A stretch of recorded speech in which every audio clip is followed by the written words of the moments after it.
네, 이번에는 현장 특파원 리포트 시간으로 미국 현지 분위기 생생하게 들어보도록 하겠습니다. 오늘은 한국경제신문의 정인설 워싱턴 특파원 연결돼 있습니다. 안녕하세요. 안녕하세요. 네, 현지 시간 18일에 열린 밀컨 글로벌 컨퍼런스 2021에서 미국 경제 성장에 대한 여러 가지 긍정적인 반응이 나왔다고 들었습니다. 어떤 내용들이었습니까? 시장에 지금 가장 큰 우려가 인플레이션과 스태그플레이션인데요. 이 부분에 대해서 스태그플레이션은 좀 과장이 됐고, 인플레이션은 일시적이라는 의견이 많았습니다. 이번 밀컨 컨퍼런스는 미국판 다보스 포럼으로 불리죠. 원래 1998년부터 매년 4월에 열렸다가 지난해 코로나19로 인해서 10월로 연기돼서 개최됐는데 올해도 마찬가지 10월에 열렸습니다.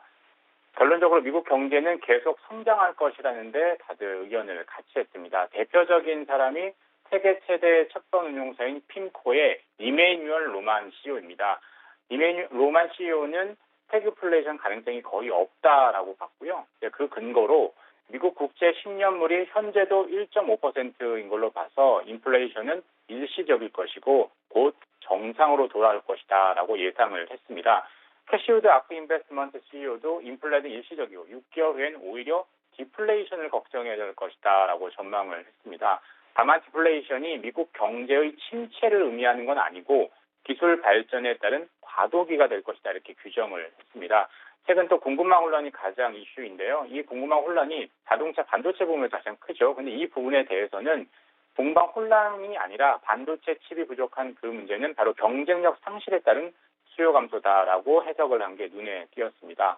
스콧 미너드 부겐하임 최고 투자 책임자는 주식시장 전망에 대해서 단기적으로 조정이 올 수 있지만 지금은 또 그 시점이 아니고 오히려 장기 투자자에게는 더 많은 기회를 줄 것이다라고 내다봤습니다.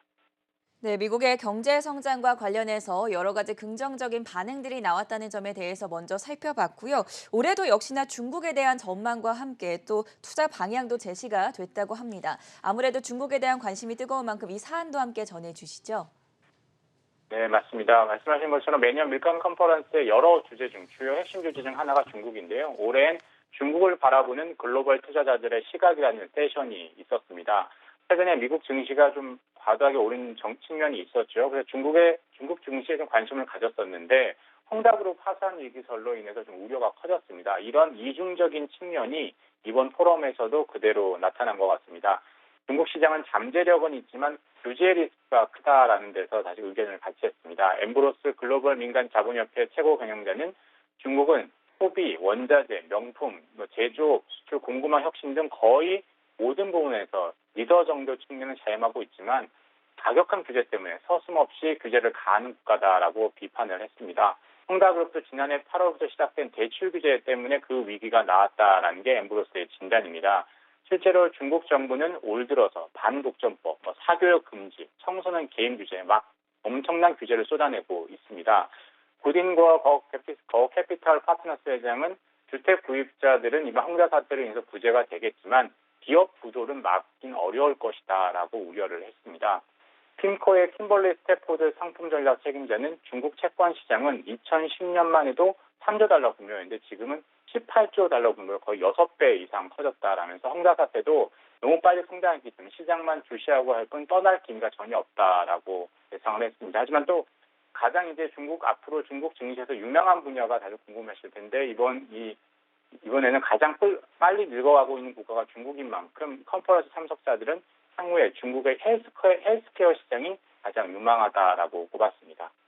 밀컨 글로벌 컨퍼런스 2021에서 나왔던 내용들 자세하게 짚어봤고요. 마지막으로 향후 투자자들이 체크해 볼 만한 일정과 이벤트까지 정리해 주시죠. 미국 시간으로 20일 내일이죠. 페드의 베이지북이 나옵니다. 베이지북은 다 아시는 것처럼 연방공개시장위원회 FOMC가 참고하는 경기 종합판단 보고서죠.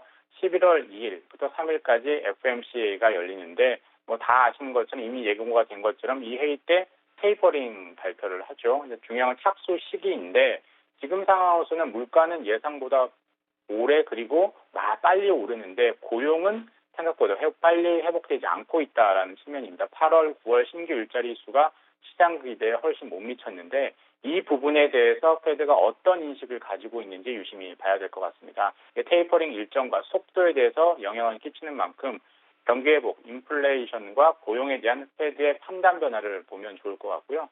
자, 둘째는 기업 실적입니다. 이번 주가 어닝 시즌이죠. 전반적으로 호실적을 내고 있는데요. 내일 실적을 발표하는 기업 중에서는 당연히 테슬라가 눈에 띄고요. 21일에는 아메리칸 항공, 사우스웨스트 항공 같은 항공사 실적이 있고 인텔 실적 발표가 예정돼 있습니다. 11월 2일 FOMC를 앞두고 다음 주부터 이제 모든 페드 FOMC 의원들이 이제 공식 석상에 나오지 않는 블랙아웃 기간인데요. 22일에 거의 마지막으로 페드 인사들이 출동을 합니다. FOMC 위원은 미셸 보우만 페드 이사와 그리고 메리 데일리 샌프란시스코 연은 총재 연설이 예정돼 있고요. 찰스 에반스 시카고 연은 총재가 또 공식 석상에 섭니다. 네, 지금까지 도움 말씀에 한국경제신문의 정인설 워싱턴 특파원과 함께했습니다. 고맙습니다. 감사합니다.